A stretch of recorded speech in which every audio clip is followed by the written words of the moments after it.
Okay,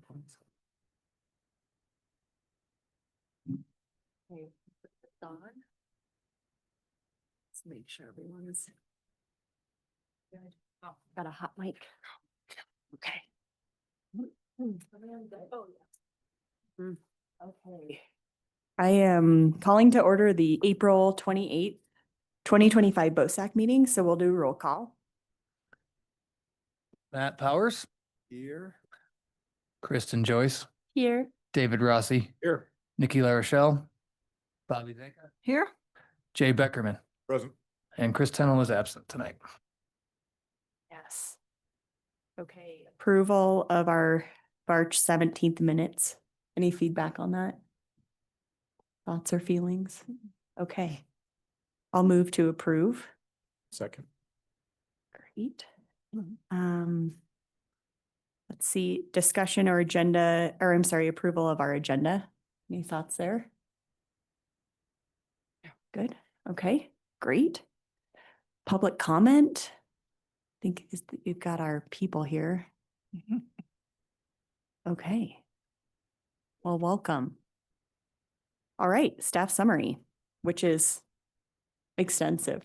But to remind everyone, Duke did this to just keep us apprised of all the many things happening. So And he only has 10 minutes. you have 10 minutes, Duke.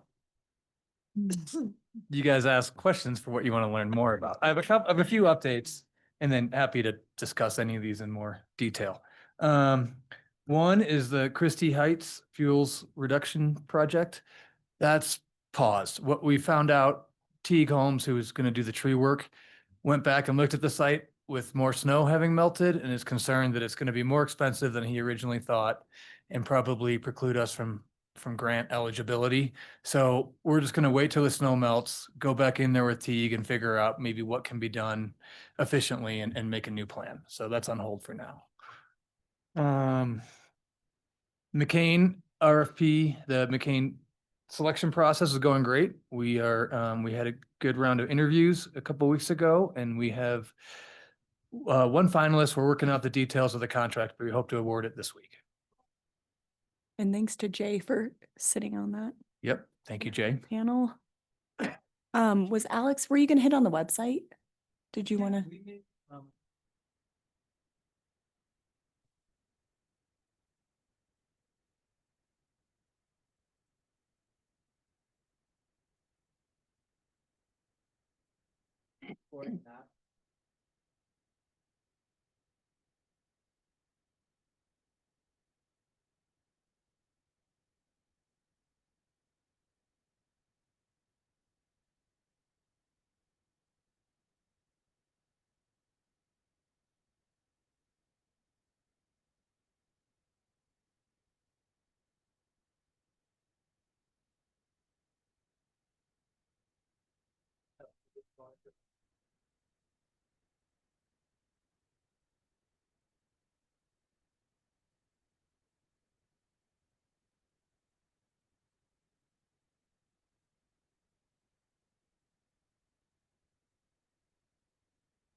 Those are great improvements. How often do you think you'll be able to update the trails conditions part? Try to do it. Wow. Oh, that'd be great.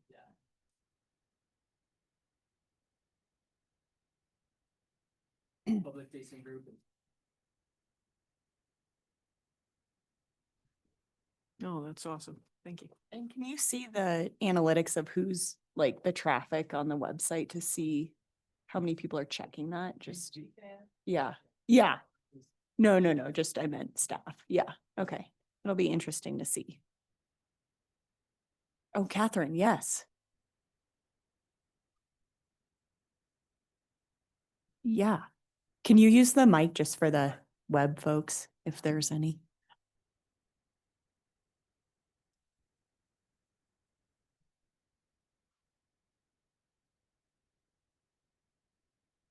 No way.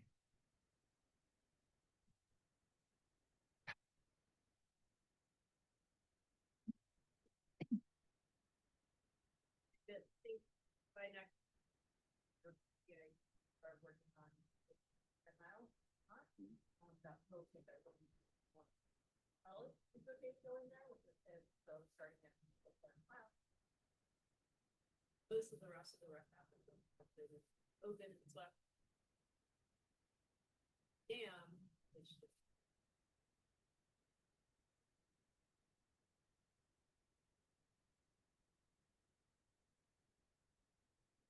Technically, Thank you. technically, she's. I have a question, Alex. What does this, is this pretty functional on a phone? The website, like the map, and then also, obviously you said the GPS reporting for trail conditions. Is there a way we can, like, once you're totally up and running and comfortable with it, can we promote it, like, on social media? Okay, already did. Still good. Email. yeah.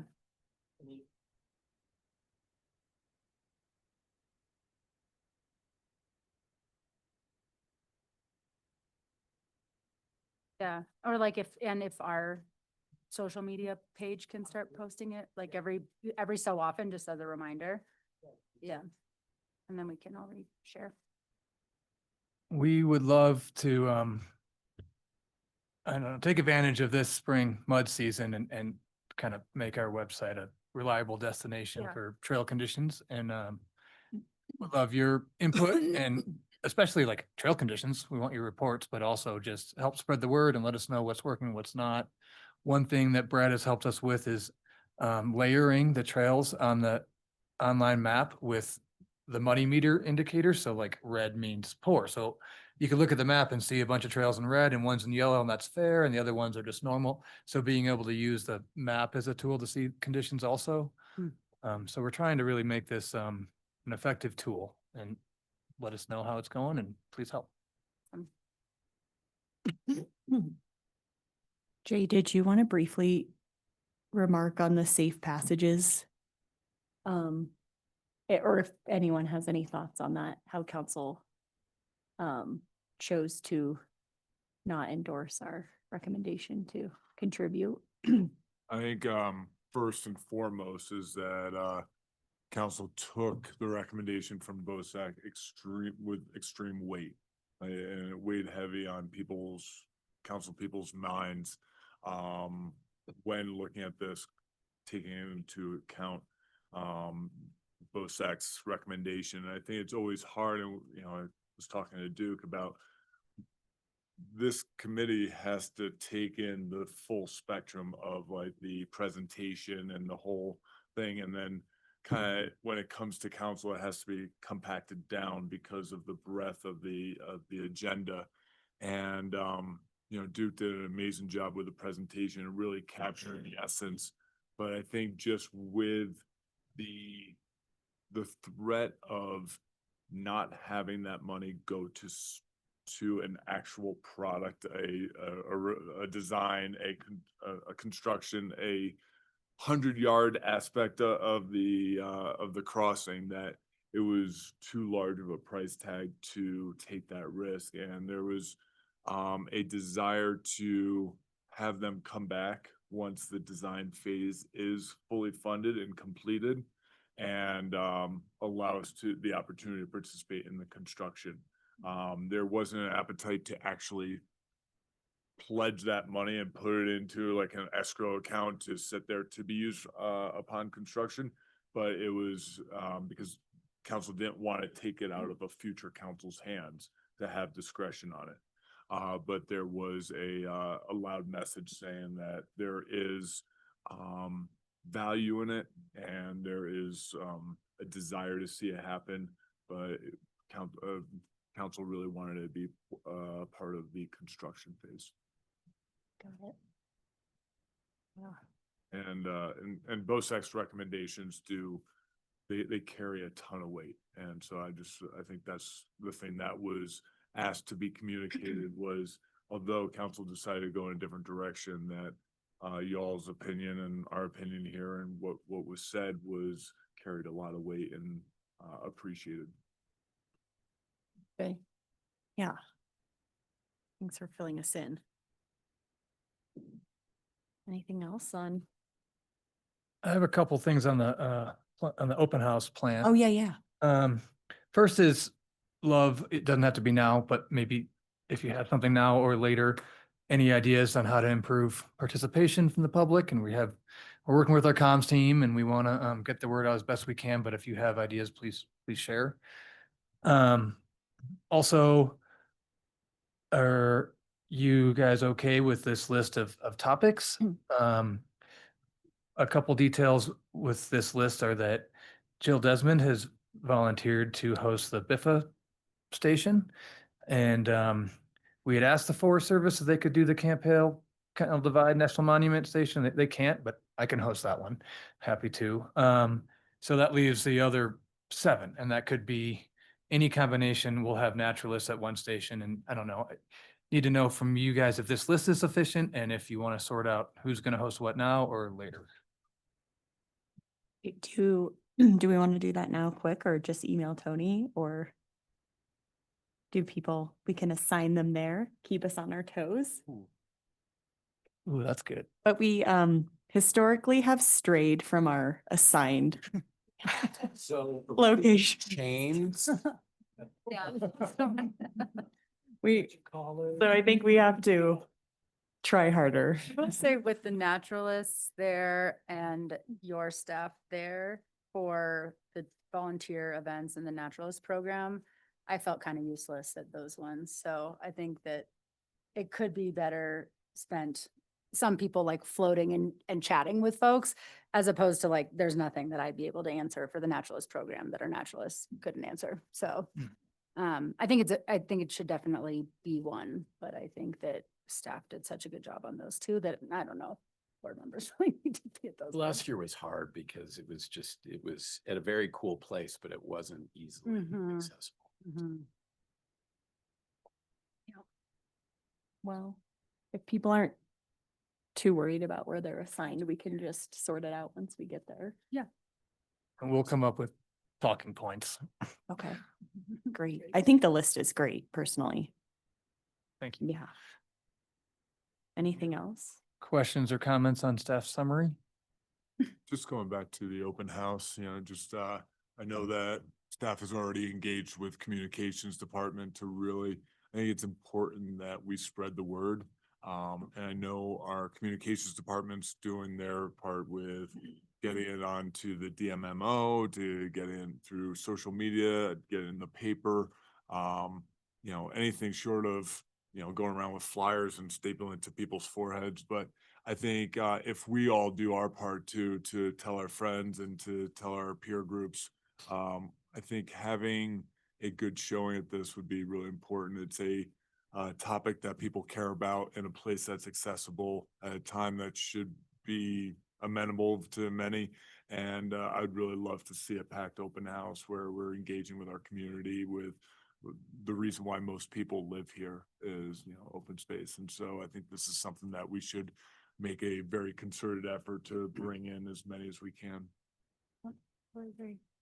I think having kid care is brilliant and will make a real difference actually in participation. I hope. So. And the word really needs to get out about that because Yeah. that could make all the difference. It could. Yeah. Yeah. We need a way to prove that the kids cared for, their parents are in attendance at the open house. Yeah, they're just upstairs. Okay, are we good there? Staff summary? Was Breckenridge History asking for anything from us on their letter? Just wanted to make sure it was okay that they added that to their summer work project, that Jesse Mill stabilization piece. And if so, they'll move forward, but if not, we can discuss more and Larissa could come to a subsequent meeting to discuss further. Oh, I don't have any objections to it. I just didn't see a. No, Is it because bad? it wasn't included in their original request. And so because it's a late addition, we wanted to get it in here and give BOSAC an opportunity to weigh in. I didn't see anything about a cost estimate. Did I miss it? I don't know what that is, but they can cover it. I know that. Okay. They're not asking for any of our funds. Okay, Keely, I think we're ready for you. Commissioner rules and regulations. Give us a sec, Keely. We'll get it pulled up on the big screen. And thanks for coming. might be off.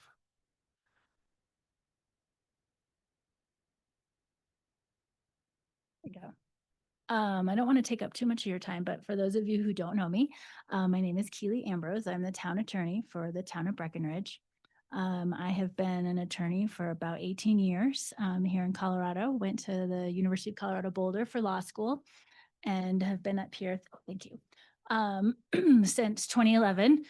I worked for the county for 13 years, and then most recently I was in corporate America doing land use and development for large scale commercial and industrial development around the country. So it's a pleasure to be here with all of you. And I'm just going to run through this PowerPoint pretty quickly. And then if you all have questions, I think this was in your packet. So if you have questions, happy to just jump in and answer. We don't need to wait till the end. I think most of you should be pretty familiar with all of this, but we'll do a refresher. And then if you've got questions, let them fly. So first, we'll run through the hierarchy of documents for the Breckenridge Open Space Advisory Council Commission, excuse me, which is the municipal charter. So that is the foundational document for the town that can only be amended by a vote of the citizens of the town. It establishes how advisory commissions and boards are to be formed. It governs who can be appointed. The municipal code, which is adopted and amended by the council, creates this commission specifically. And that section of the town code has very specific sort of provisions about what this commission is for and what you all do. And then you have rules that were adopted most recently in February of 2024. So those rules basically just sort of put out, set forth the basic way that the meetings are run and the officers and that sort of thing.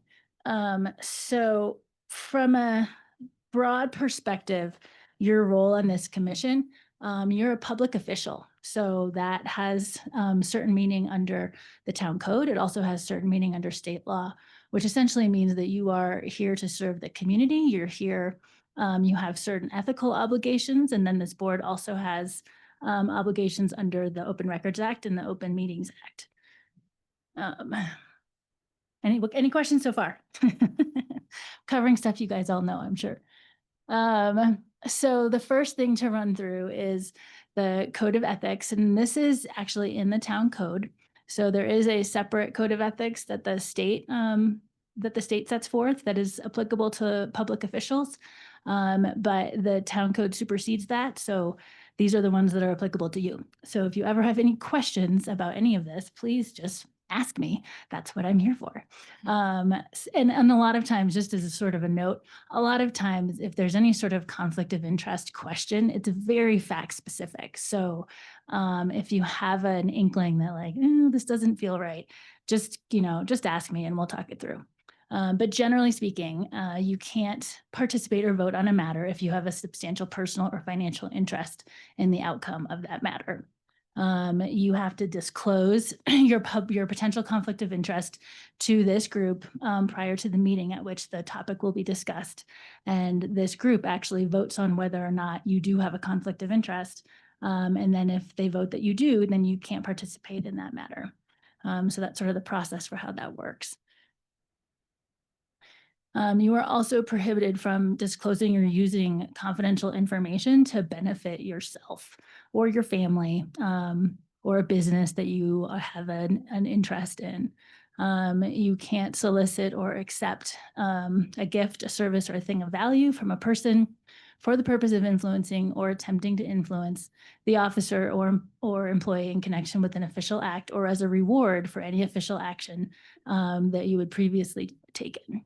You also can't perform an official act directly and substantially affecting a business when you or a member of your family is an employee of the business, owns 10% or greater interest in the business, or is a director, officer, partner, trustee, or holds any management position in the business. And you also cannot affirmatively act to obtain employment or gift for your family from a person that you are in a position to reward with official action. So it's basically, I mean, that's very legalese right there, but more or less, you can't do things that benefit you or your family financially. So the basic role of BOSAC, and like I said, this is set out in the town code. But you are charged with formulating an open space plan, providing recommendations to to town council on such plan, including a guide for expenditures relating to the open space plan, recommendations on implementation, and continuously advise the town council on all aspects of the open space plan. So you're an advisory body, which means that you make recommendations to town council, but town council has the final authority on decisions relating to the open space plan. So you also, I mean, obviously you guys know what you do every time you meet, but you consider property acquisitions, and you talk about management of those acquisitions and financial expenditures related to those acquisitions and those holdings, and then provide recommendations to town council on what to do with that property and how to incorporate it into our broader plan. Questions so far? No, good. All right. We're getting there. We're close. So open meetings. This is where things can get a little tricky sometimes, but all meetings of the commission are subject to the open meetings law. So this means you basically are the same as a town council or the board of county commissioners or any other elected body. So all of your meetings, whether it's one or more of you that discuss public business, those have to be noticed and open to the public to participate. So if you don't do that, then you are having a meeting that is illegal under state law.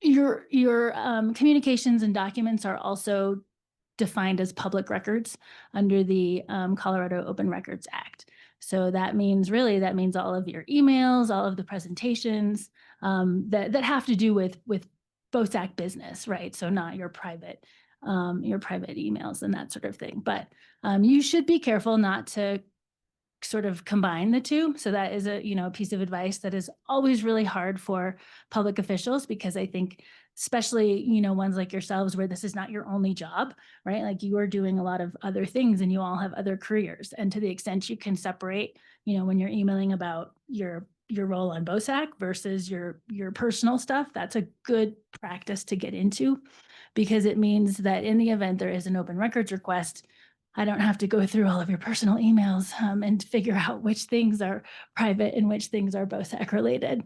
So let's not have that conversation.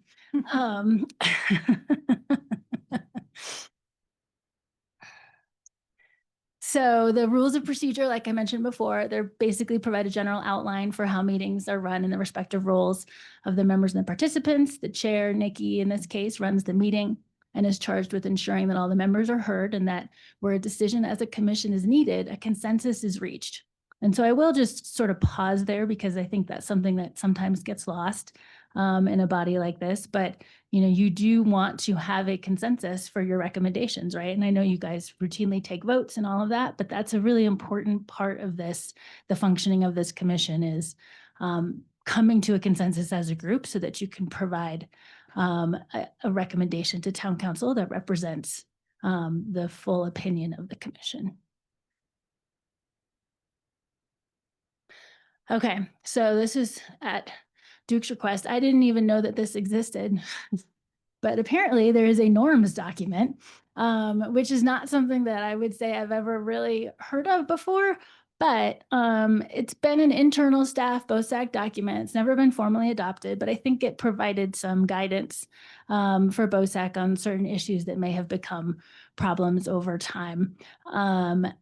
That is not something that you guys have to continue to be. Well, one, you're not really bound by it right now anyway. It doesn't have any sort of binding authority on you. But I did want to bring it up because I think some of you may know it's out there, some of you don't.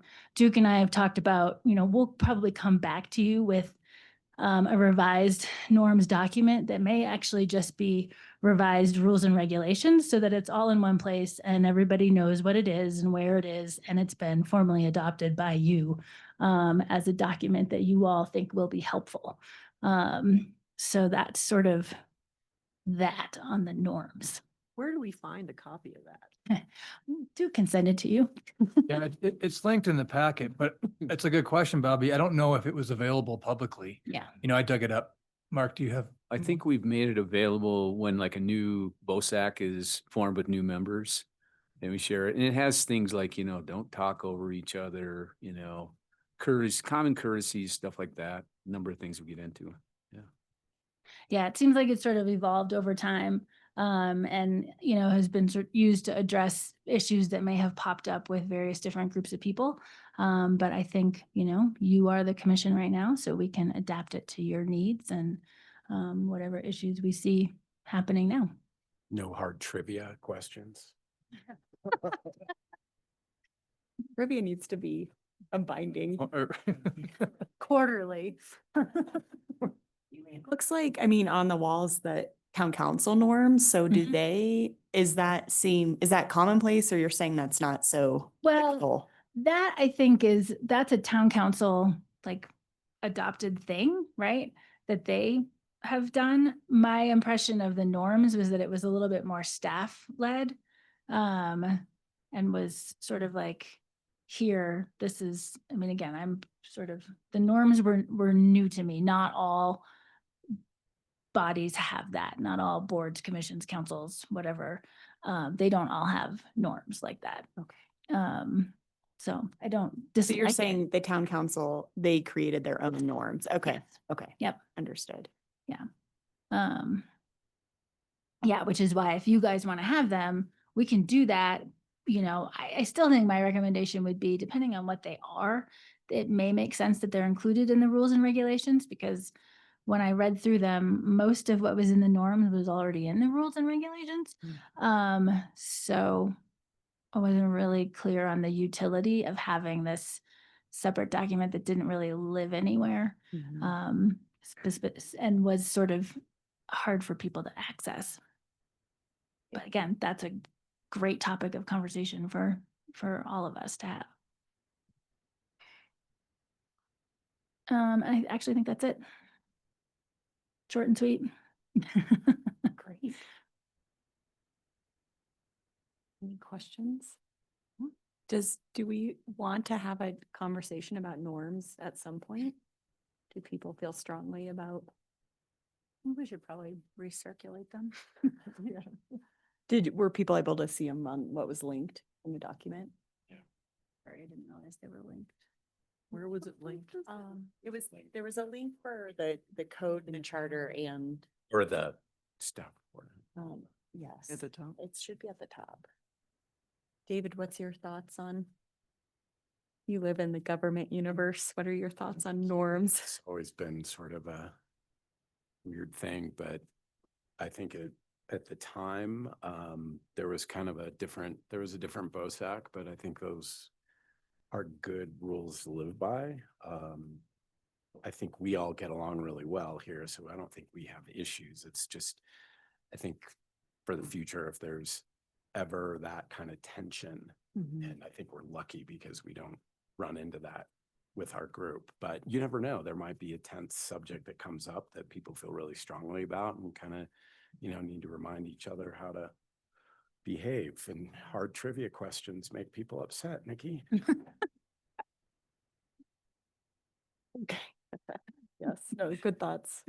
Anyone else on them? I do remember seeing a list of that years ago, and I incorporated it into a few other group dynamic settings and found it to be pretty helpful. Just sort of just an agreement, just like Mark said, how we're gonna agree to communicate with each other, and whether it needs to be said or not, at least if it's there, just like David said, it may come up later. It'd be better to have it than not, I think. Maybe if there are redundancies that you mentioned, Keely, it's worth working to refine it, maybe simplify it a little bit. Yeah. Down the road, or. Yeah. Well, and I think it's a much more powerful thing if it gets actually adopted by you all by, by motion or however you want to do it. Maybe resolution would be nice, because then in the future you can show future board members, hey, look, this is what we've agreed on together as a commission. I think that's a more powerful thing than what it sort of currently is, which I think it just needs sort of dusting off, cleaning up, and getting, buy-in again from all of you. Yeah. Okay, we can do that. And then if any of you have any I would encourage you to take a look at it. And if you have anything you want to add or things that you think, we don't need this, that's great. We can do that, incorporate those. Great. Keely, one question was, you mentioned we could contact you. Yes. Is that best done via staff or directly sending you an email? You can contact me directly, any one of you, because a lot of times you might have, sometimes you might get a faster response going through Duke, just depends on what's happening. But I would encourage you to, if you have a conflict of interest question in particular, or an ethics question, to contact me directly. Great. Yeah. Okay. Yeah. Thank- Yeah. Anyone else questions? I think you have my email addresses on there, and also the rest of my contact info is on the website. So, and I'm also here, so you can just come by. Great. Thank you for Thank you, coming. guys. It's really good, foundational information for us to review or keep learning about. So we appreciate it. Well, I appreciate you guys. You leave it on? Okay. Thank you, Keely. All right. So we'll have our BIFA folks next. Trail mix.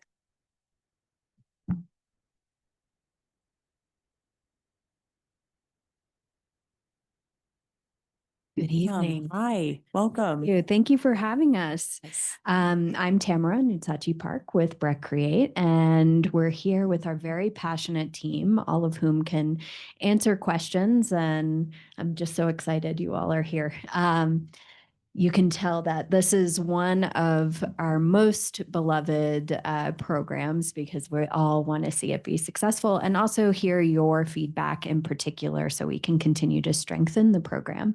Next to me is Jill Desmond. Jill is our Senior Director of Programs and Campus Experience and is really leading the direct relationships with the artists and curating the experiences together with myself. And then behind me, we have our Senior Director of External Communications, Carly McLaughlin, who helps to share exactly what to expect with members of the public so that they can safely and responsibly view and experience these special things on the trails while aligning with all of the messaging that open space is important to you and our community in terms of values. And our implementation team, Ken Miller, Director of Production, as well as Rob Phipps, who is really taking on the installation together with the open space team. So thank you, staff, as well, for always supporting us and helping out with trail counts and getting things up there and kind of giving us some initial places to start as we think about this on a yearly basis. So what our goal is tonight, a lot of the information was in your packet, is really to, like I said, get more feedback to answer your questions specifically about each installation that we're proposing here tonight and get the endorsement essentially and the consensus, to Keely's point, of how we move forward with the plan that we have laid out for this year. And of course, the program in general. I think our mission at Breck Create is to deliver inspiring creative experiences that enhance the quality of life and the quality of place for all who live, work, and play in Breckenridge. And so we really just want to give something a little more during this festival, while also just sharing the beauty and remarkable landscape that we have here and with our art as well. So BIFA in particular is a 10-day festival, this year happening August 15th through 24th.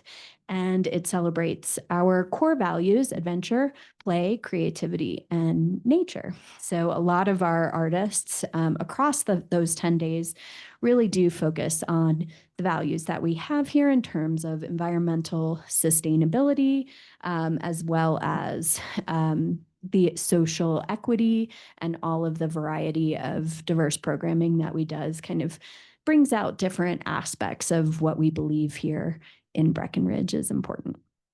So with that, I will turn it over to Jill and let her walk you through some of what we have in store, and then we'll take questions about specific things. And we'll also point out some new things that we are a part of this year's program in particular. Great, thank you all, and it's lovely to meet you. And I also want to echo Tamara, excuse me, and share my thanks to Tony, Duke, and Alex, and the whole team at Open Space. This is my first BIFA here, and so they have been incredible in your guidance and answering questions and helping me move things forward. And also to expand upon what Tamara was saying, I think all of the artists were presenting, it's been really lovely. There is a very deep connection to place and really wanting people to slow down and interact with the environments that the art installations are located. And while that's always been the way, I think the artists this year I think are taking that to another level.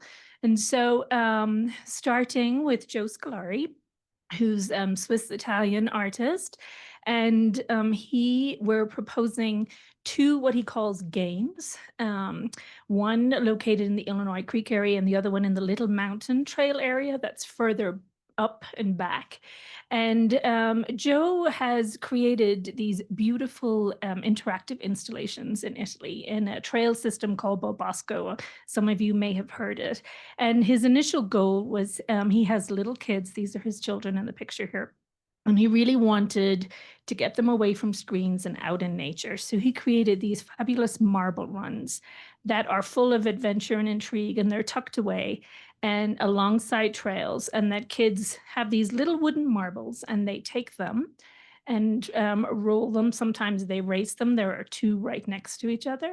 And so you can kind of see how he works with the existing topography of the space around trees, around rocks, up and down hills. And I just, I think I can share this little delightful video.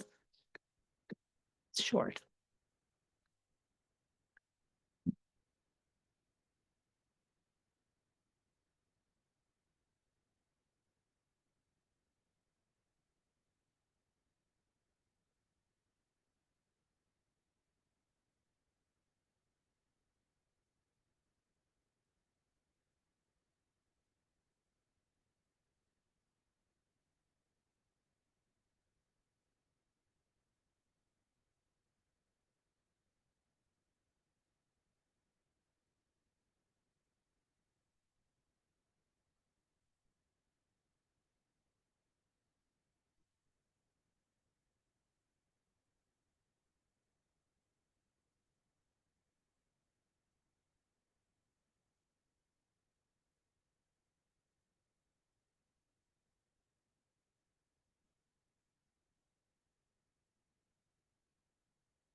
And oops, I can say.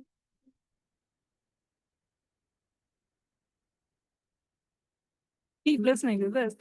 I'm trying to figure out how to get back to my presentation.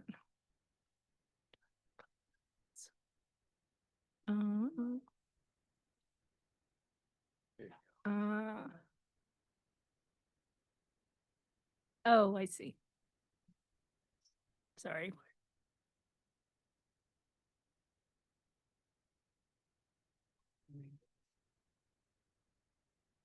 Sorry, guys. May I give it a shot? Great video.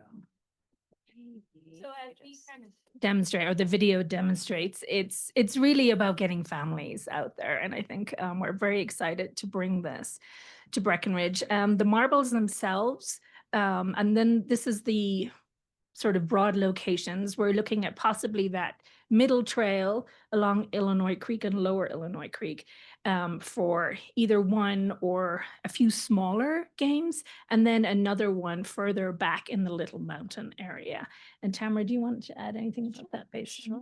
I think, one of the reasons we found this activity, this game, and this artist appealing was we really heard your feedback around the use of natural materials and wanted to make that a priority this year and in the future. And so that was one of the reasons why we selected, to work and explore what would be possible here. And then second of all, this new trail, which is a little gem, I just hiked it this morning, is just so quintessentially Breckenridge, and the views are great, and it really aligns with the artist's goals of getting kids out and doing maybe a little more adventurous hike past the troll and up to the peak of Little Mountain for one of the games or marble runs at the top.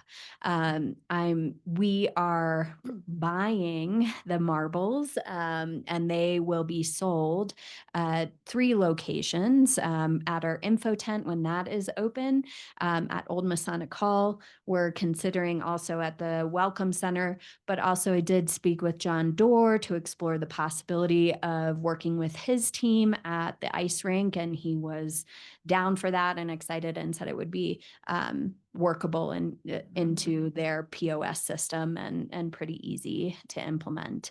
So those are some of the reasons why we thought this would be a great thing to test this year.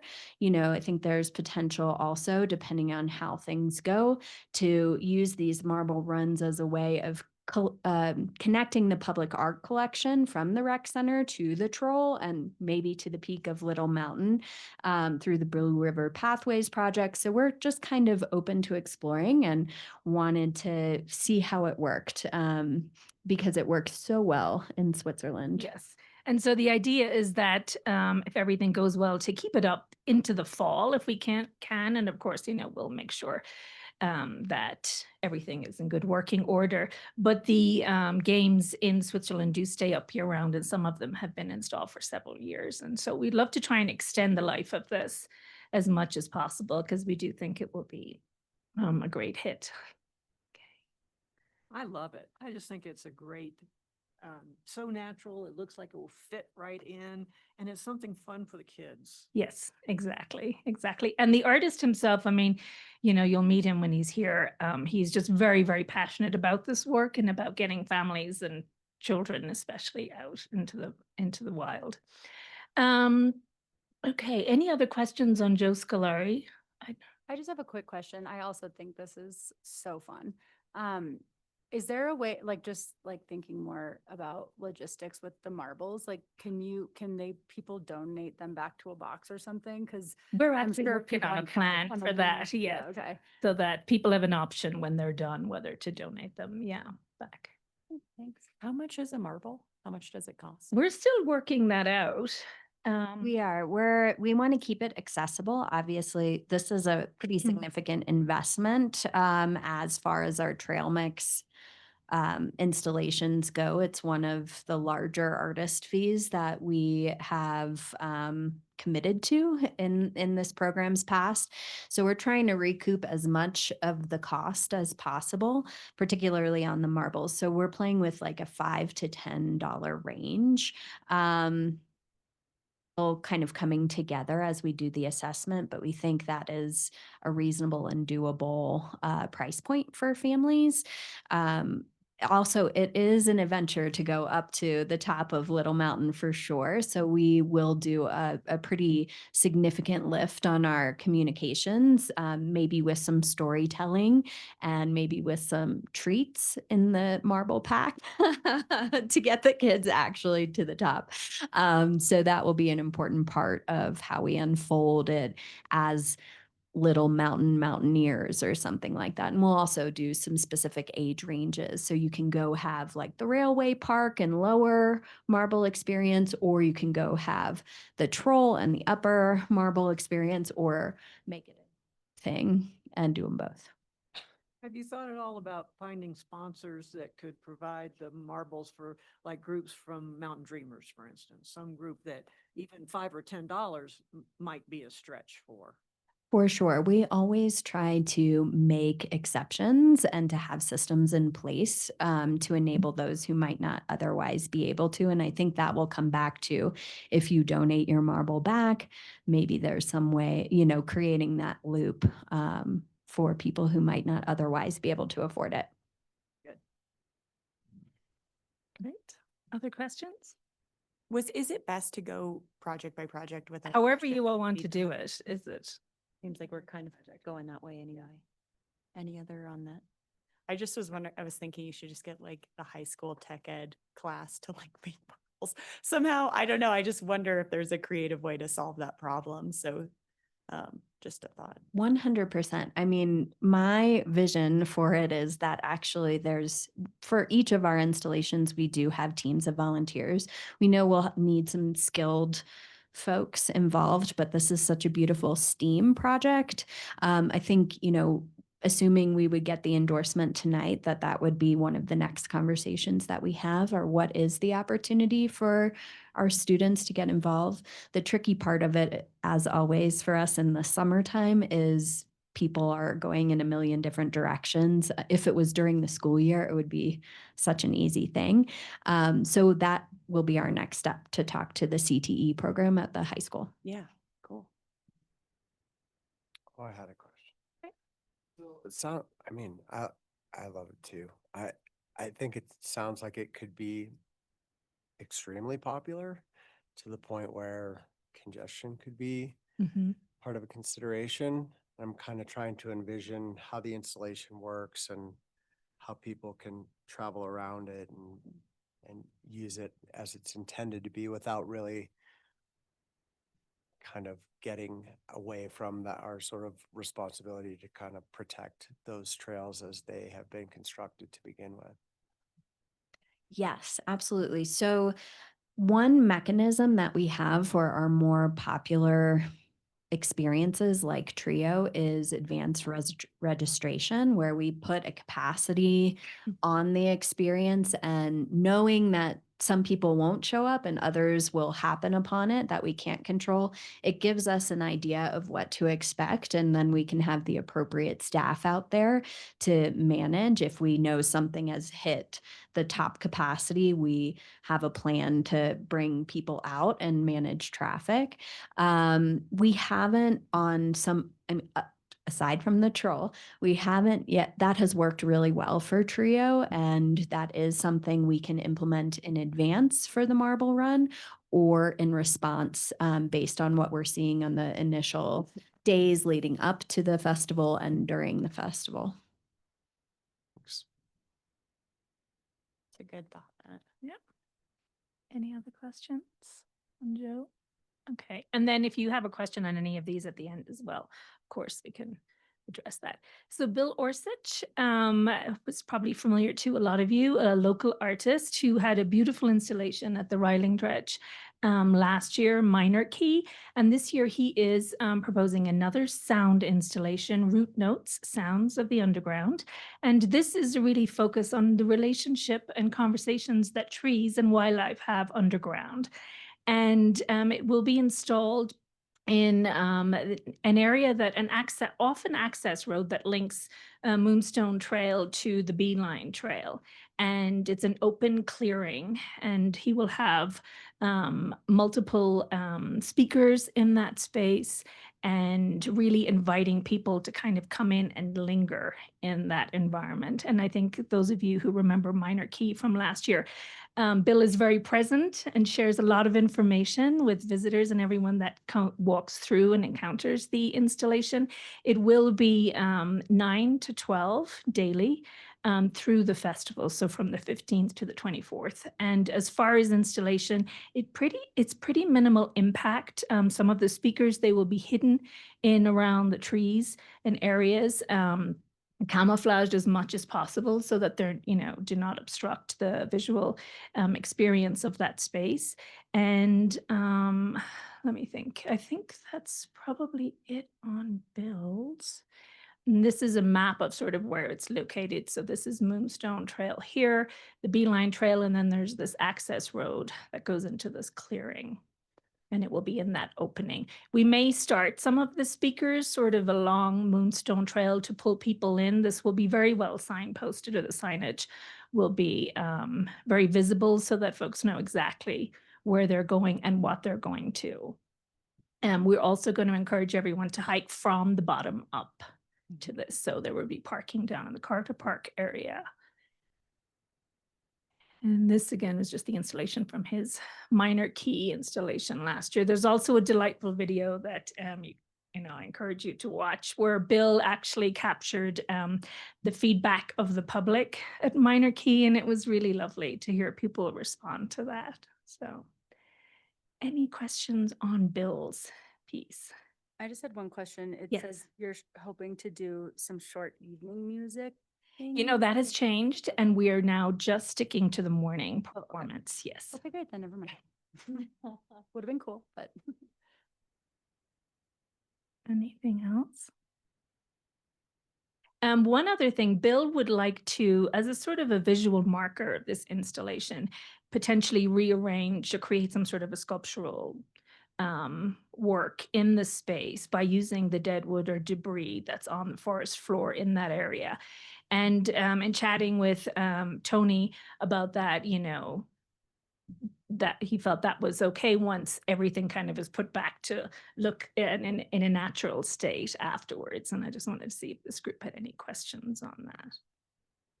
He was thinking sort of along these lines of lining things up so that you knew something was happening in that space. Okay. Justin Tyler Tate, he's going to be one of our artists in residence at Breckenridge this summer. And Justin is also going to create an installation, along the Moonstone Trail. He's very interested in the fusion of biology and craft, and also very interested in using natural materials and endemic plant life of the area. And so he is proposing about 5 to 7 of these sculptures, and they're pretty modest in size, about 3 to 4 feet, all made of natural materials. And the idea is that over time, these would sort of be given back to the forest floor. And then he would also like to transplant some endemic plants in here.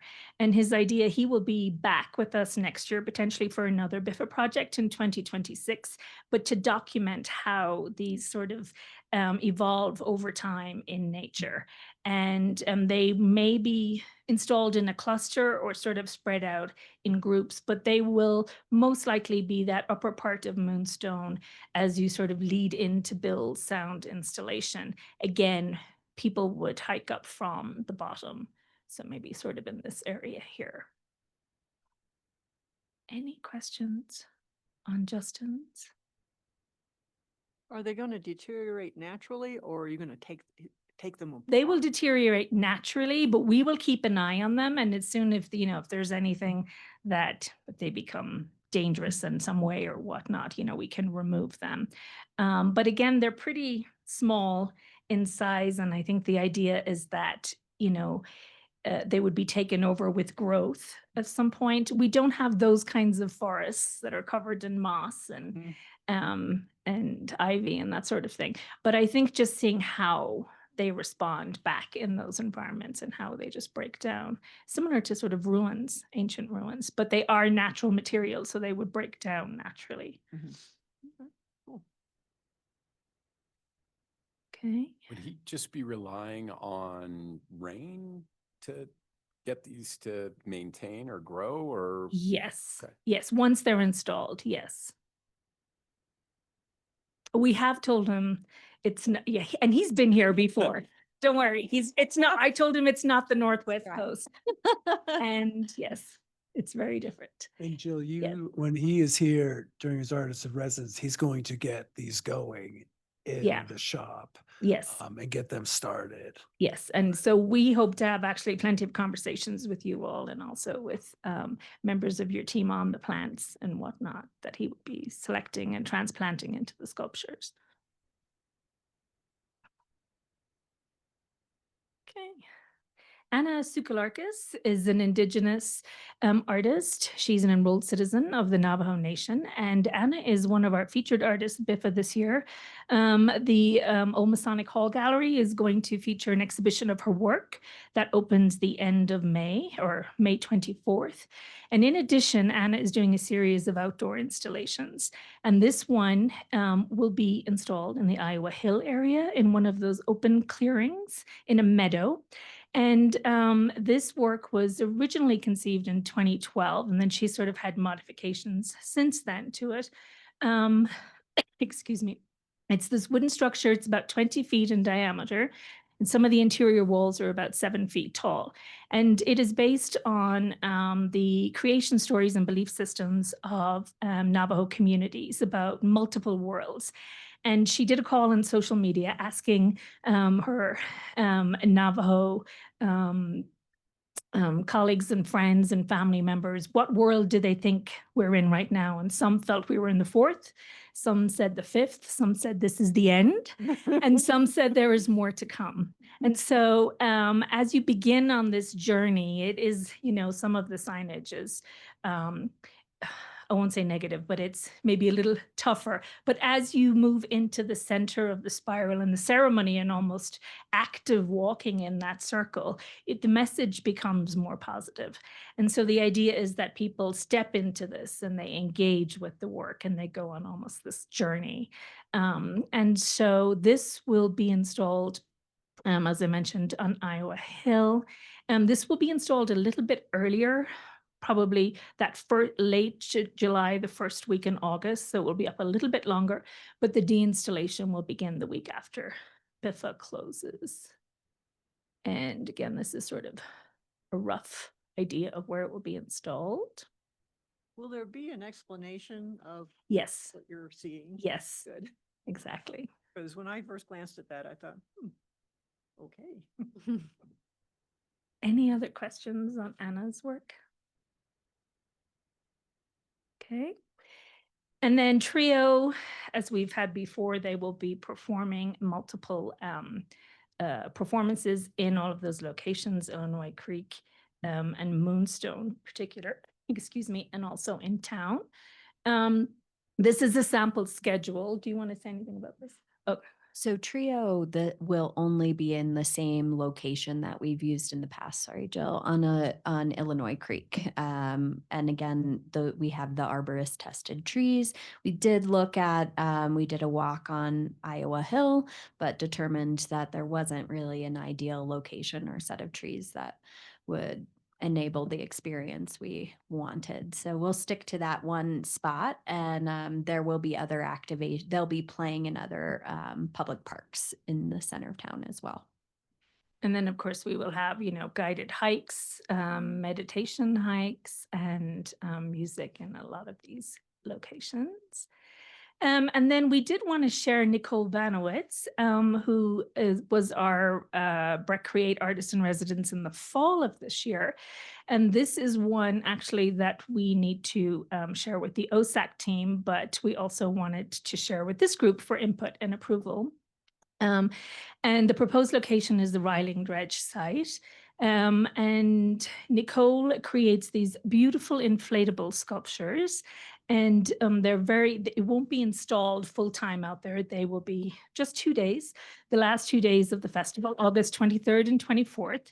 And they will be installed from 9 to noon. And so they'll not be out there overnight, but they're extremely lightweight inflatable sculptures. And then sometimes there will be a performance. Let me see this element to this, an activation that will happen every hour on the half hour.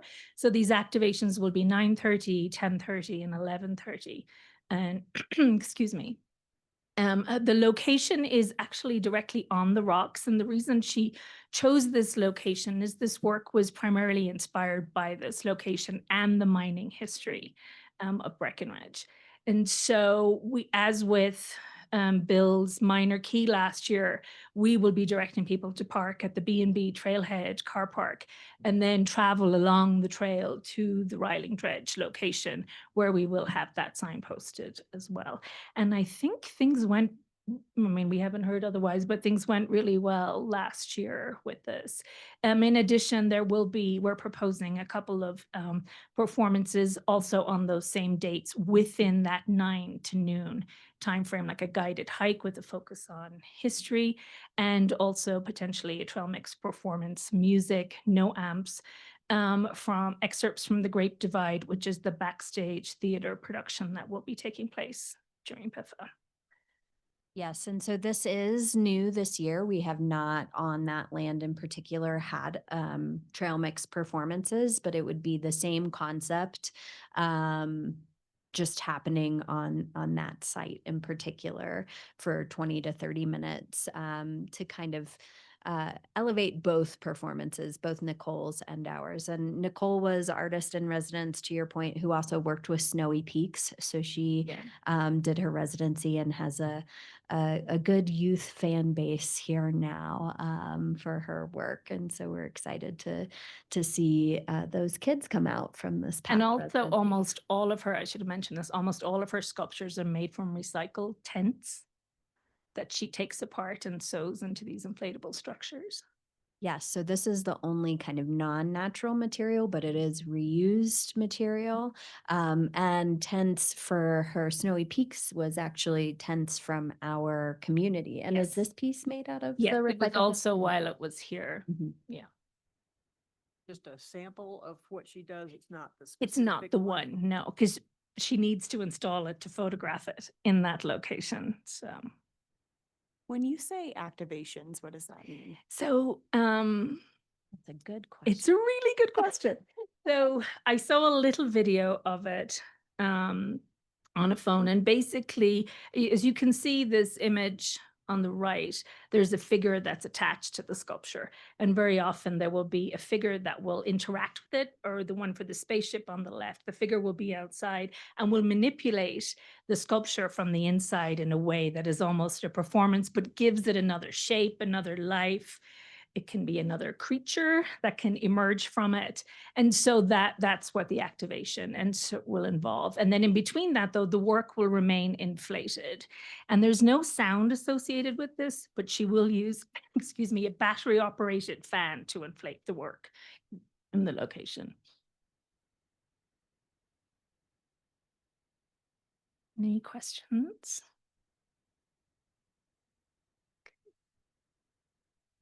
Right.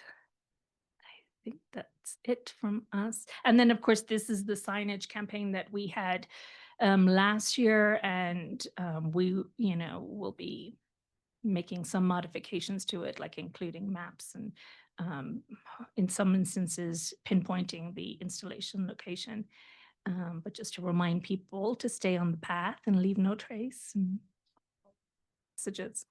We brainstormed a really fun project for you, Nikki, and Brad to do together for Oh. Trail Mix if you have any interest in volunteering. I think I have to now. So yes. No pressure. Sounds good. What are folks thinking about anything presented? I like it.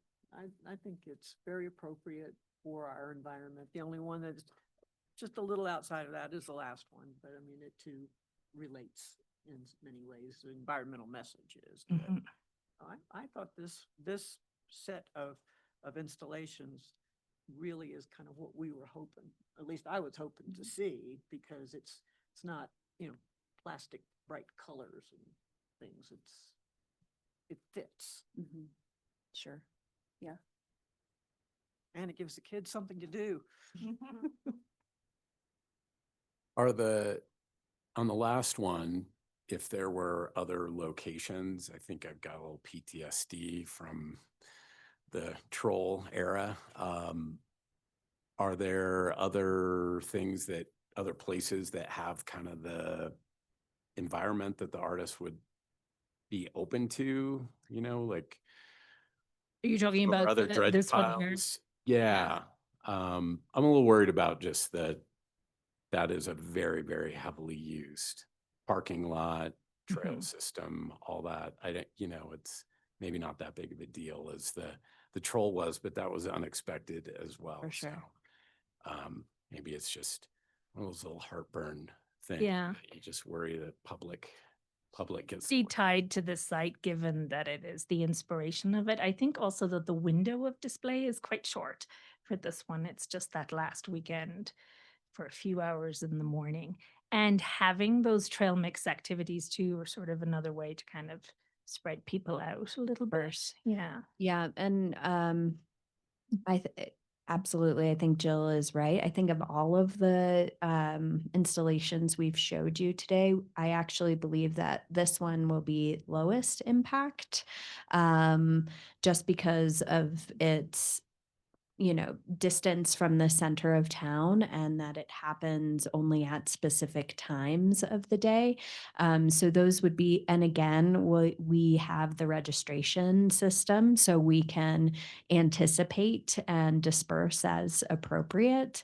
But I think it's really intended for this site, and we'd have to have a pretty significant, we'd have to really consider whether we would do it with the artist if it wasn't in the interest of OSAC or BOSAC.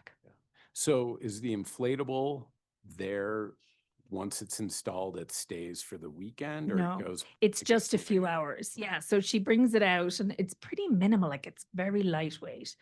And so she just installs it for a few hours Got it. and then it's taken down and taken away and then come back the next day.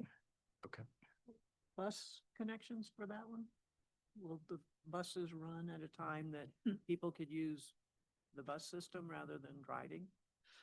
We can definitely emphasize that in our communications about trail mix in general, about the festival in general, but also direct them to the purple route that gets off there. It does add a bit of distance, but the goal is really to get people to utilize that B&B lot and not the accessible parking spaces.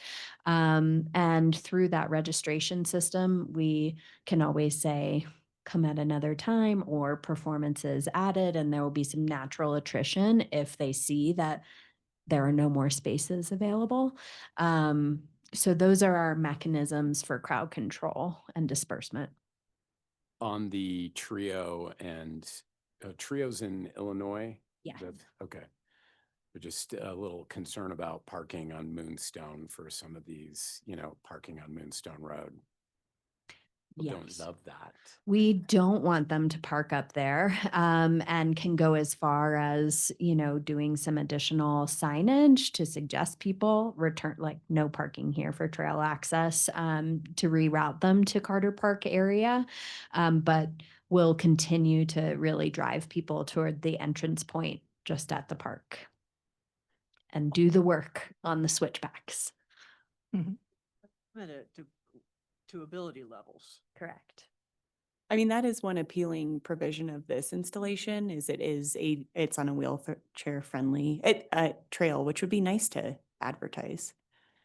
Yes, and we did do that last year, the accessibility piece. And when we think about the program overall, we're really trying to think about the different people and the different ability levels, and that we have a little something for everyone. We know not everybody is going to be able to get to everything, but that, they can curate along with the support of our patron services team and the info tent of what might be most appropriate based on, the kinds of people who are coming through and what their interests are. I would hope that your literature would include some specifics particularly about Moonstone. I mean, that isn't the easiest place to hike if you're not a hiker at all. And a lot of people that'll be here in the summer, the rec path is a major hike for them. It always is, we have to remember this, right? Yes, we love using the trail mark. So like the difficult black diamond, expert, blue and green. So we align with that communication technique in all of our print materials. And that's something we can also add to our signage.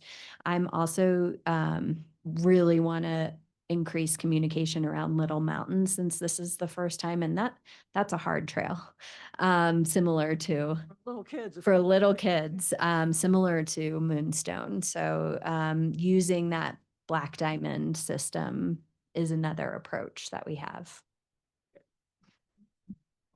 I just had a couple of things. Staff was really happy to see how organic these installations are compared to, kind of to Bobby's point, some of the last ones we've had. You mentioned you wanted to keep the tracks up for the marble thing up longer than just BIFA time period. What would that be? How long do you anticipate that being? Because we'd want to probably see some end date to that. Yeah, I think we have to monitor it and see how it goes. But in the winter, these would be covered up and not, something that families or kids would interact with in the winter. So the idea is that they're covered under snow for that time of year. Yeah, I think if you're open to it, Mark, we'd like to take it step by step and install it. We can deinstall it at any time. Yeah. I think ideally it would be up through when it's safe to hike up there. And we would really look to your expertise of like, if we were going to deinstall it, that my guess would be, around mid-October would be a great length of time where we're still, able to use it as an entertainment option for people while it's safe to be up there. Obviously, in the snow, it will be covered. We don't have any intention around digging it out for people to use, but we think that this might be a nice long-term investment. I wouldn't say similar to the Troll, but a way that it can continue to develop that area and the character of the town and the use and our public art collection. So we would really look to you, but it would be great to kind of check in with BOSAC, with the team, targeting an October deinstall date, and assessing whether or not that's something that the community thinks would be a good semi-permanent or permanent piece of public art. Feel about that? I think I'm open to having that conversation. I think eventually if we do that though, would like to, this isn't really our jurisdiction, but to have a way for the marbles not to cost money eventually. I think if it's just a continuous moneymaker, it feels a little bit different to me than a public art space. I definitely understand the recouping, but maybe it's kind of a return your marble and get your security deposit back type thing eventually. I think that would make it a little bit more palatable and more like this is a free community public event and art space. So I could see this becoming similar to Trio, where it is, people actually really enjoy the performance. And I'm a little nervous about the long term. I think, when I first saw this, when we heard about it, it seemed a little like, oh gosh, we're going to have marbles all over the forest or something like that. But it's really, really cool. And, for this childless guy here who's probably would love to go do it, I think it's going to be a big attraction. And if it does, and as long as the artist understands, because, that kind of turned into a little bit of a controversy with the Troll, maybe it is like Trio and it can be moved year over year. If it's really a popular thing, I think it would probably be better to do that than to maybe impact one trail to the degree, the Wellington Trail used to be this narrow single track and it's now like a quintuple track. And I think a lot of that had to do with the crowds. So that would be my only concern, but I think it's just it's a really cool thing, but it's so unique that I think it's going to draw a lot of people. and as long as they stay like on the trail, right? Like these are going to be like right up against the trail, right? So we're not going to create some grades. Okay. Exactly. And, I think we do need to do it at the very top of Little Mountain because it is one way, that one way loop. And so we were thinking we'll work with the artist to make sure that we identify the most safe space, the one with the least amount of risk for losing marbles in the boulder fields, all these things. So that's part of when they arrive on site, we'll be with staff. And of course, we invite any of you to join us in really kind of refining how that works. It's also natural, like there's a lot of dead wood up there and materials that we can use from around the site that can be replaced or then even just go back into the natural, element of what's up there already without it being, the deinstall is much easier than the install. So I we was can have thinking it- about how you might open and close it if you were trying to, kind of control use of it, if it was built in a way where those sluices could just be turned over Mhm. and it just kind of Yep. turns it off, so to speak. That way you can kind of have a little bit more understanding of when people would be up there. That's an awesome idea. I don't, I agree too, Mark. I like the idea of an end date with the understanding that there'll be a conversation. I think in a lot of these cases, these installations have been, very popular or otherwise, and we don't quite know what to expect or how they will impact the areas where the installations are. And I don't think people have bad intentions. I just think they're not as experienced with being in those environments as we kind of take for granted. So, I think I think an end date on this one makes sense to me with kind of an evaluation of how the impact has gone. And I also just want to sort of make a general comment about sort of return to natural state. I remember years ago seeing Trio, and we were, I think it was on Liesels at the time, and I was watching people like just meander around off trail and like drag stumps over and create seating areas and things like that. And I don't think people meant to do anything that wasn't, acceptable or, reasonable. But I think that just happens, and it's really hard to push that kind of information out. But I would encourage you guys to just make sure that that's one of the sort of prominent messages in your communication with people.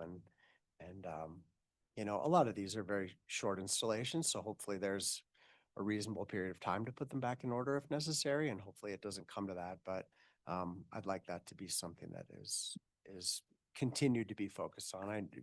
Years ago it was like, it was just a thought, and now I believe that BIFA has made a concerted effort to make sure that you have heard that from the commission and followed through with keeping that. So I appreciate that part of it.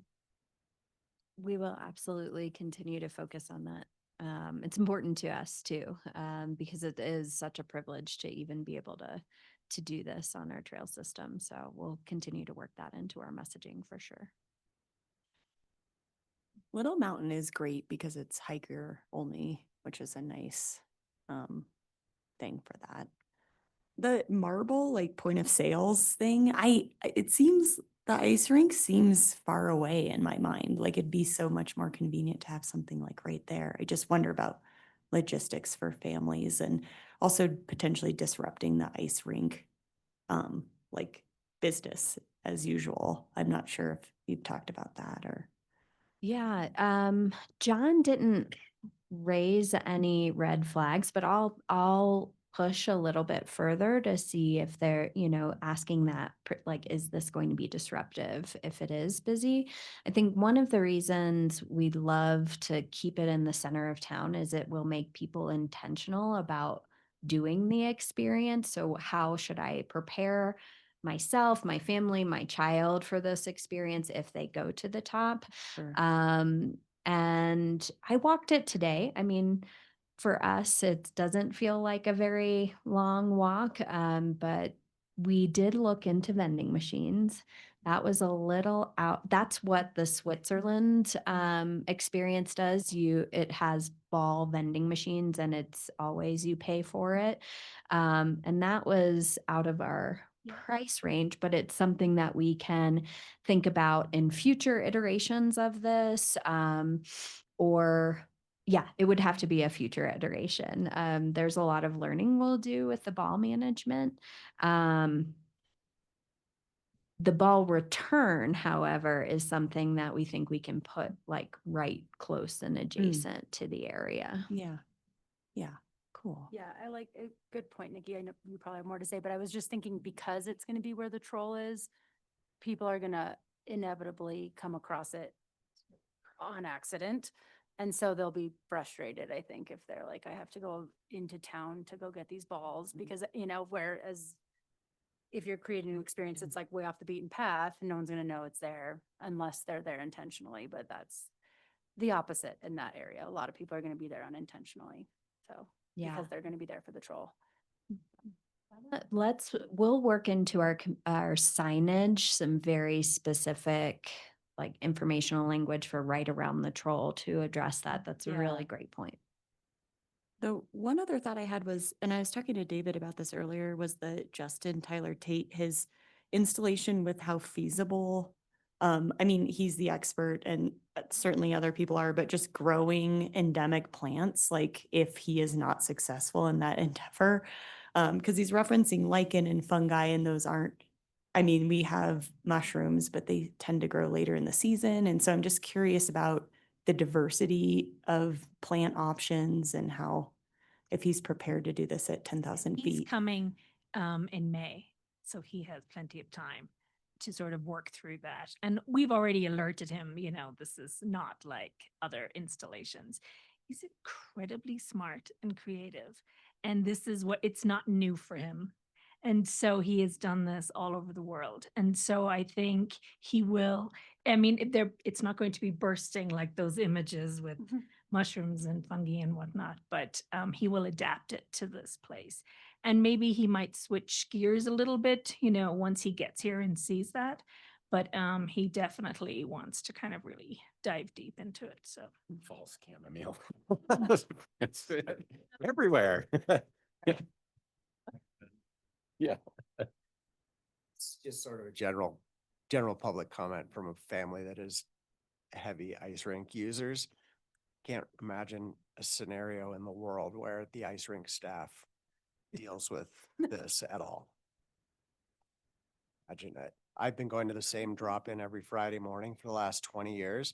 And it takes them 4 minutes to check me in every time I go there. So something to think about. I'm exaggerating, of course, but they're doing a lot more Yeah. than we realize. Yeah. They're very busy. They're running around all the time. And if they have to choose between checking people in for their public skate or selling marbles for the art installation, I think that the art installation might suffer. We will look up the public skate schedule and really have some serious conversations with John. And I don't know if that's something where we underwrite extra staffing for, certain for the period of BIFA, or do some kind of agreement where whatever they sell, the rec center recoups to pay for that additional stuff. We'll kind of. It's just something Yeah. to be aware of. Yeah.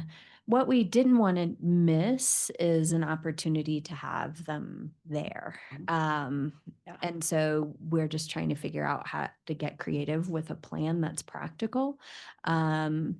And we can continue to update the staff and in your reports, and also just work through some details of target deinstall date for the marble run, whether that's flipping it over, returning it to the land, or just making it somehow known from communications of what we'll do. And if there's interest in revising that plan, we'll work through staff and make sure that we come back to you. Any other questions or feedback? We can go around and express our support or not. If are we good on questions and comments? Okay. Matt, do you? Oh, I've said enough. Okay. I like them all. I really like the organic materials and the idea that you can notice things or not. I think that's kind of a big trail use thing for me. So I like them all. I like that the ones that I feel maybe are slightly more impactful or noticeable are shorter in their duration. So I think it's a great event and I like all of these. Yeah, I've kind of said my thoughts already too. I really like all of these. I love that they're so natural, and I love the interaction of the first one. So I'm really looking forward to seeing visitors and families that live here really interact with that one in particular. I think that'll be really fun. So I like them. Ditto. Yeah, I think it's a great selection of of different kinds of activities and installations that will grab the attention and will fit really well in our trail system. So yes, I'm happy about it.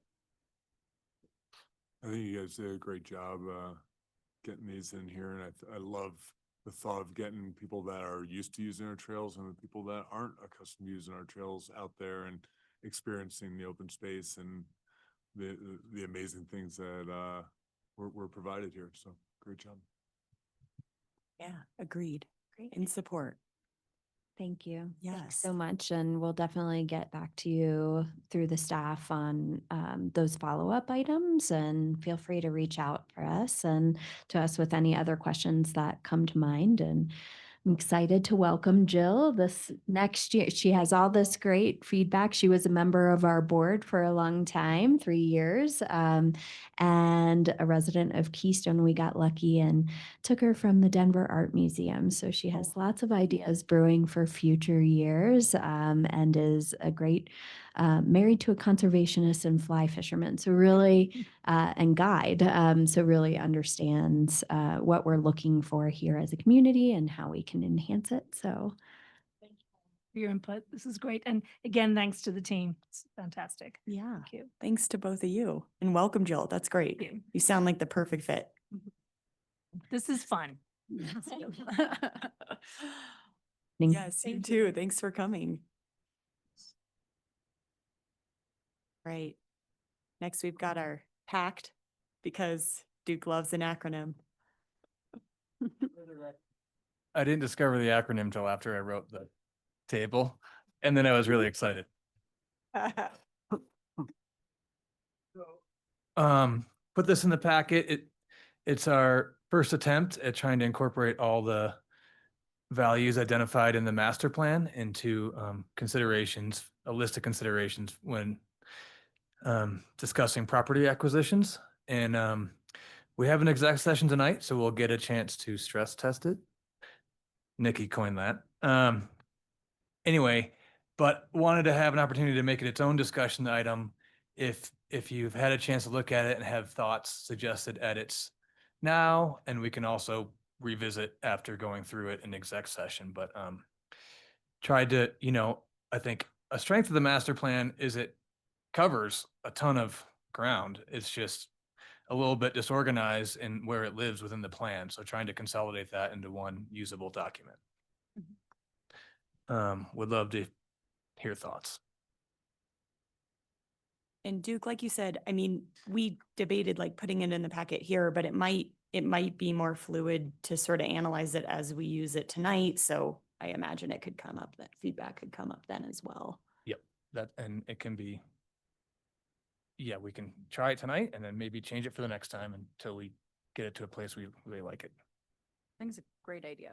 This is excellent to Mhm. have something to refer to. So I have like thoughts, but I feel like maybe exec session would be a good place to test it. and Would then you I'll- prefer that? I think so. Like, are they more, if they're relevant to the property? Yeah, it might kind be of. Good. Yeah. Okay. Yeah, sure. I think I think this is great. My, one thing that I kind of would like to be a consideration, or I don't know how it might fit in, but is there parking? Is it a crowded area? Like, I feel like this is maybe if you were to stress test, say, the B&B lot, if there were, like, is there ample parking? Are there opportunities already existing, et cetera? So I don't know. I think that was there was some conversation when we were doing the master plan. I think it was Peter Grosich talked about how there was, as you get further into the backcountry, parking shrinks, right? And so that was sort of access, I guess, access and potential for crowding. That was my only thought. That's a good thought. And as we're thinking about acquisition though, like sometimes that's not necessary. So I'm wondering like what, Yeah. what else we could put in there that is like, it's almost like, why? Why do we want this property? I don't know, Yeah, like a more it's like if it sophisticated. were, if we didn't acquire it, what would? Yeah, yeah. What would happen? Like Yeah. it would turn into something that you want. And I know you have potential for development in here, which that's always kind of something that we've looked out for. I don't know. I'm just spitballing here. Yeah. Right, and it has one question about, I don't remember where it is, but is there land development potential? But there's something about parking and if you could develop, it's recreation, infrastructure potential for road access, parking, restrooms. But I think, like Kristen said, what if we didn't do it? And I think the idea also will be, we have this for property acquisitions. We have another one for potential recreation, trail projects or a parking lot or, a different table that highlights different considerations. That the one that got away and what, you wish that you Yeah. had done it, right? Right. The last piece of the puzzle, as it were. Yeah, Perpetuity. it's a big puzzle. My note was the same. It was, what are the ramifications if we don't purchase it, which might actually not be too severe. Like, does the price justify the protection, or just thinking through what are the potential consequences if we don't buy it? So similar to what you were saying. Or maybe it's even just, like we work through this, but as they get presented to BOSEC, staff has almost like a why statement. Cause all of these almost get at it, like you're right, like, does it have parking? Well, if it doesn't have parking, but it's 5 miles into the backcountry, that's probably a good thing. And what happens if we don't buy it? And it's almost like of the like intention of staff to purchase this. I don't know. Or maybe it is a question for us. Do you think There's though so many that's, reasons that we consider? It could be just, a parcel that could be developed that's way up high. We would never even access it, but we want to prevent, A we road want to from being prevent developed. access. Yeah. I think there's any number of things on here that are gonna be no's that are Are not good. necessarily relevant to whatever a certain piece of property might be. And to, like a primary intent, like this is for conservation, like this is Yeah. not for further development of a trail system? Yeah, like or- why are we interested in this parcel? But that might be too open-ended of a question for staff, like maybe it is for us, but I think it's important to, because like putting no on all these recreational value ones doesn't necessarily mean that we don't want to buy that parcel. It means for that particular case, we don't want someone to build a road 10 miles into the backcountry to access their property. So I don't know. This kind of gets back to what your comment was at the last meeting about there's this checklist, but how do you interpret the checklist? So I think that's the sort of adaptive piece that is our responsibility to decode. Yeah, it is. A specific section under challenges and opportunities, it's pretty prescriptive. When we are buying something, then we must consider the condition of the land, natural systems, previous disturbance and forest health, the cost and ability to restore to a healthy system, the long-term management strategy. I mean, those aren't, you should think about those. What we put in here is you must think about those. So I think that should be when we're buying a piece of property on our checklist, just because it is so descriptive. But don't you think all that content's captured here? I'm not sure it's captured as specifically. It's implied in a lot of it. It's almost like these are conditional. So if you're not, if something's not being considered for recreation values, then it's just not, you don't even have to fill it. This is conservation. And then does it meet those criteria? You have to bother with recreation because Maybe it's in the narrative that we write up. Yeah. To make sure and address the why and what happens if we don't. And then we can fill in the conservation or the recreation boxes for a conservation purchase, just saying no, and that's just And I that's think okay. I'm just Illustrate. kind of working through my head how I would look at it when it was filled out versus like you need to change it so Uh-huh. much. It's just how would I look at it? I I really bring like my 3-ring binder. Along. Do you do that with you? Do you bring that everywhere? Such a good student. She really is. I really like that, Dave. I think like if there's like a description, it's like this, the primary purpose is like preserving a view corridor or conservation, and then we go to that section first, and that's our primary focus versus buying something for a connection, and then we go straight to recreation values and we make sure that it matches our recreation values, and then still consider all of the other ones, just like in our other conversation, like the checklist is a guideline to make sure we've thought of everything But rearrange the order of the, based on what the Values. property, like what the purpose of this coming to BOSAC is in the first place. That would be also kind of interesting to see if we could make it a little more quantitative and have like a point analysis of some sort, just because like you said, a lot of these can be no, but if the real crucial ones are yeses, how do you compare that to if we're looking at an either or situation? Is there a way that there's point assignments so that we have a better idea of kind of where it falls in the priority list?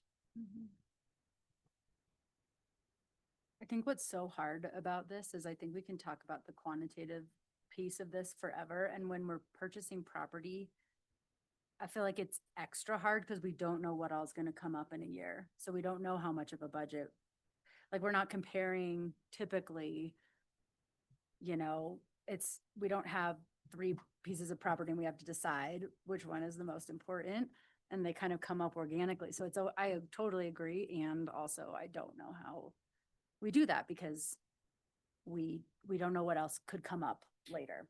Opportunity cost. I think though, it's important to know staff, as far as I understand, has like at times earmarked potential properties Mhm. years prior, have things on their radar. So I don't know if it's totally an unknown, but it is an unknown more to us Yeah. than staff. So, but yeah, that's a good thought. Nikki had recommended a question we added to the cost section, which was, will the purchase limit the ability to afford identified future acquisition opportunities? So in the event that we know about something Yeah. on the horizon, at least we can capture it there. Okay. But a lot of times we don't know what's coming. I think too, knowing the current climate, like financial climate, like council's not gonna be super psyched on us, like borrowing from the general fund to buy a property. So I think my sense is we do need to be more scrutinizing about what we want to buy. Mhm. Because if something better comes down the pike, we should have some like awareness of that potential. Yeah. And I think we ought to be comparing values on this chart to recent similar purchases and private sales too, to get some price reasonableness. Like the comps. I've always been a little concerned that we weren't looking at data so much on pricing. That's why we have Matt here. Yes, thank you. He's our walking data. No But if pressure. we had it on the chart, then we Yeah, could all of look course. at it before we We get. might not always have a Matt, so yes, okay. That's a good point. Consulted a realtor. Oh, those are great thoughts. In terms of how comprehensive it is, I think it's really quite good. Me too. Yeah, I think it's something we've needed, and I'm Mhm. glad you took it on. Yeah, I'm hearing, make sure the narrative captures why and what happens if we don't. Make sure we have comps included in the exec session, and then maybe with the why, rearrange the value section according to the priorities identified in the why. Yeah, and it doesn't even need to be like, like physically redo the table, but just consciously be like, this is the section we're focusing on first. That's great. We don't need to like remake it, but yeah, I like that. And I think Keely said you could send out information on land purchasing as part of our packet, just with the understanding that we don't share it, of course. Would this checklist be as part of that packet too? Yeah, I mean, it wouldn't be just given to us while we're sitting here. is my point. So we have time to. think Even about it. email this morning with tonight's material Yeah. that has it. So yeah, work through that with Keely and we can make it a practice going forward to share that ahead of the executive session itself. Yeah, I think that'll make it a much more efficient executive session, give us a chance to think. Any other thoughts on this? We can practice tonight. Sounds good. Yeah, Okay, love it. great. Is that a net? That Thanks. was good. That's great. And Okay. maybe we'll get more later. Okay, great. Okay, officer elections. Yep. So, we have traditionally, done officer elections in April, and in 2024, I think we decided to make those an annual event. And last summer, I left BOSAC and took this job, so that necessitated a July election, and that's when Nikki and Dave adopted their current roles, but we'd like to get back to the April schedule and maintain that going forward. So if you're open to it, love to do elections now and carry them for a year. In light of what, you just said, I would be honored to renominate Nikki LaRochelle and Dave Rossi as chair and vice chair. You need a second? Someone second that? Sure. Second. All in favor? All in favor? Okay. Right. Thanks, Jay. Yeah. Yeah.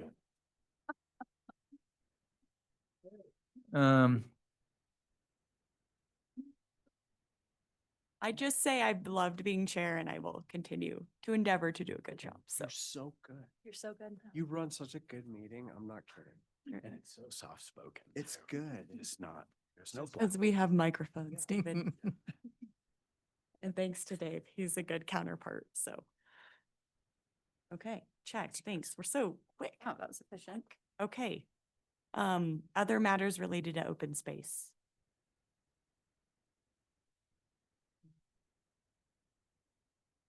Okay. Keely, anything? Okay. All right, so Jay, council matters related to I open think space. we already covered it, Nikki.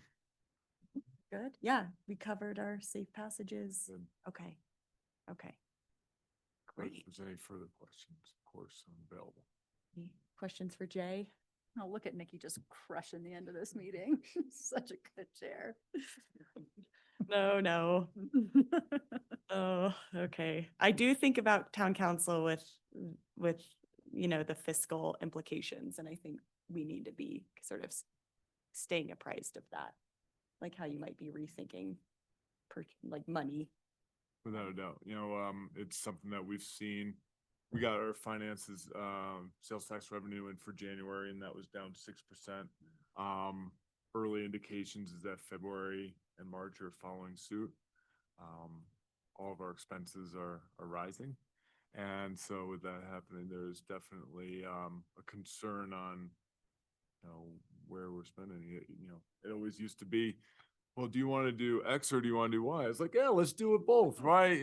There was no opportunity cost, there's no trade-offs, and now I think we're kind of looking at things with a little bit more of a skeptical eye and just kind of taking a better look at what the fundamentals of the municipality should be, and then all the nice things that are wants more than just needs, and kind of prioritizing those.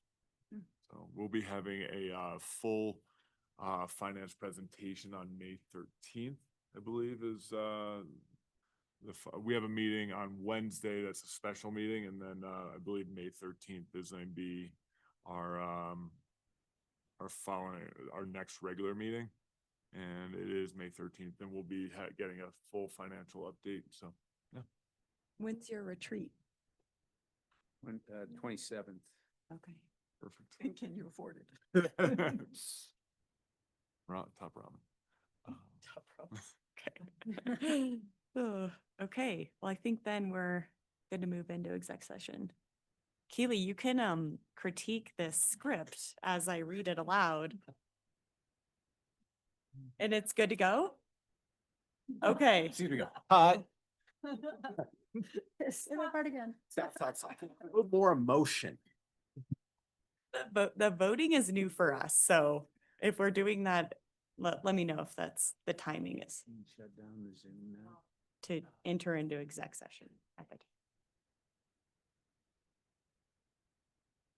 Okay, great. You're not recording. Do we, I think we record. This part of. Yes. Yes, Then- the motions, yep.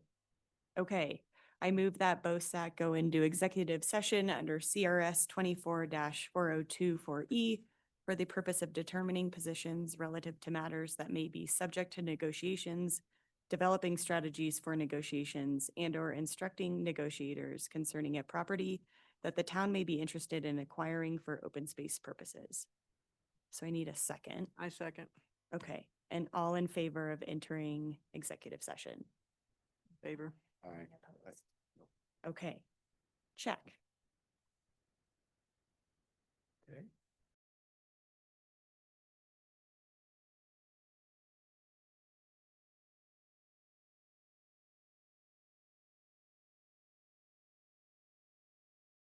Yeah, Jeffrey said so moved, so I think you should carry that tradition on. Well, it's a second. Oh, 'cause so- You moved.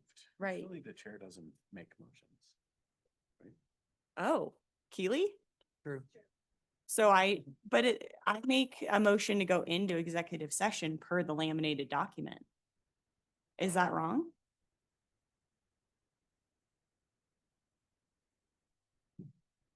Yeah.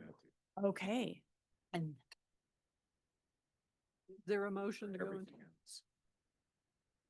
okay, okay. Okay.